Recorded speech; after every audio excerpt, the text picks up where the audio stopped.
Hi everyone, thanks for joining me today to fold an origami frog out of paper. The materials that you'll need is either a piece of already squared origami paper, but if you don't have that, I'm going to teach you how to make a square piece of paper out of a regular piece of 8.5 by 11 printer paper and a pair of scissors. So the first thing you're going to do is you're just going to fold one corner up to the edge of the paper and then make a crease. And then along this edge of the folded piece of the paper, you're just going to cut down the line.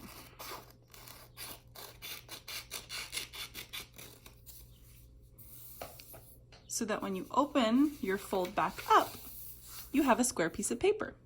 Now, if you're doing this with a plain blank white piece of paper, I recommend decorating, maybe coloring the paper with some sort of design to start out so that you can tell the front and the back of the paper, because I'm going to be using this one as an example.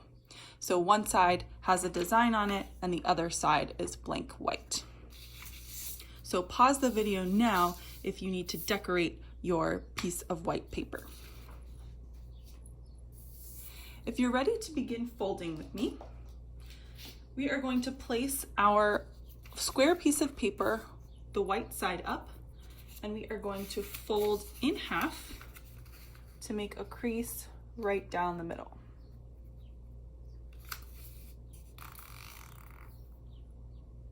And then we're going to open that back up. Now I'm going to rotate the paper so that now the crease that I just made is up and down. And I'm going to do that same fold again.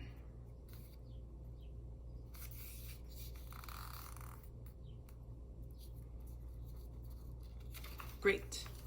So now I'm going to rotate my paper so that the opening is on the left-hand side and the crease is on the right-hand side. And I'm going to fold the top of my paper down to the crease in the middle, just like this.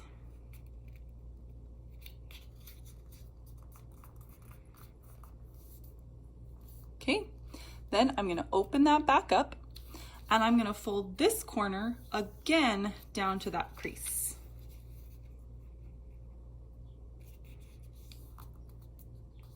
I'm going to press down and then open it back up. And I'm going to do the same thing on the other side. So I'm going to bring this corner all the way down to that first crease that we created.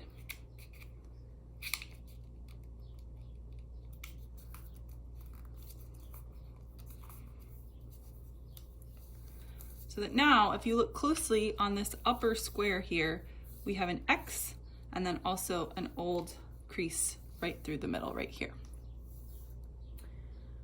Great. This is the tricky part. So we are going to basically create like a little accordion fold almost, where we bring the paper in like this, and then we flatten down this part so that we get a little triangle, kind of like the roof of a house. I'm going to do that again. This is one of the trickiest folds of the whole project. So you're using the creases that you already created to bring this part in along the bottom and then flatten down the top half into this triangle shape. All right, the next step is to fold the bottom up to meet the bottom of the roof and make a crease. So now I have a one-story house instead of a two-story house. Next, I'm going to flip it so that my corner is pointing towards the left, and I'm going to lift up just this top corner so that I'm able to grab this side and fold it in towards the center. So I'll show you what that looks like. Okay, I'm going to do the same thing on the other side. So I'm going to flip so that the corner is facing now my right, lift this corner up just a little bit, and then fold that bottom part in towards the center. So now I have a skinnier house. Next, I'm going to take the bottom again and fold it up towards the bottom of the roof. So now I've got a half-story house.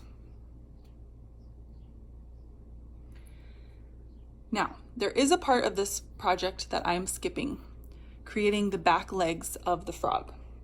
This is to keep it simpler because even I struggle to do that part. So our frog will have back legs for jumping, but they just won't be visible.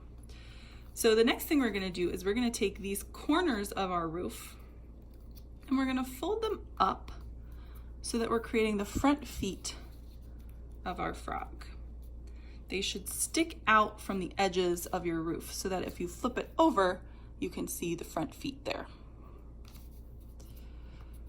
Okay, and the next step is going to be to fold our whole frog in half, just like this. Now our paper is getting pretty small, and it's important now more than before to make sure that our creases are nice and strong. So put some pressure on those folds. Now I'm going to turn my frog around so that the bottom of the head is facing towards me. And the very last step I'm going to do is I'm going to take this fold that I just created and I'm going to put it in half one more time. Again, press down really hard here to create that fold. And then when you flip your frog over, it's ready to hop.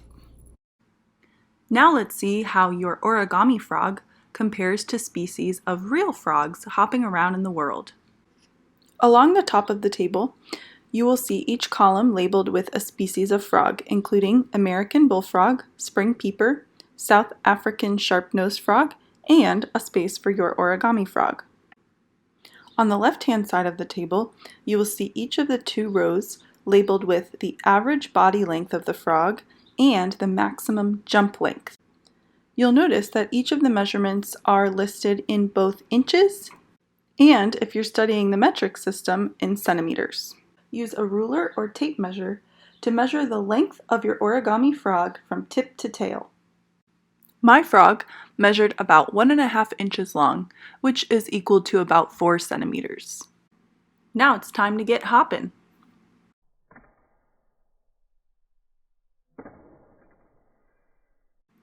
I measured my frog's jump length from the starting point to the tip of its nose.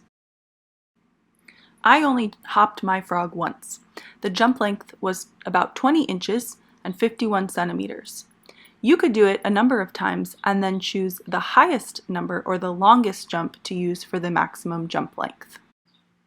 So it turns out that my origami frog has a body length just a little bit smaller than a spring peeper, and its jump length is just a little bit less as well.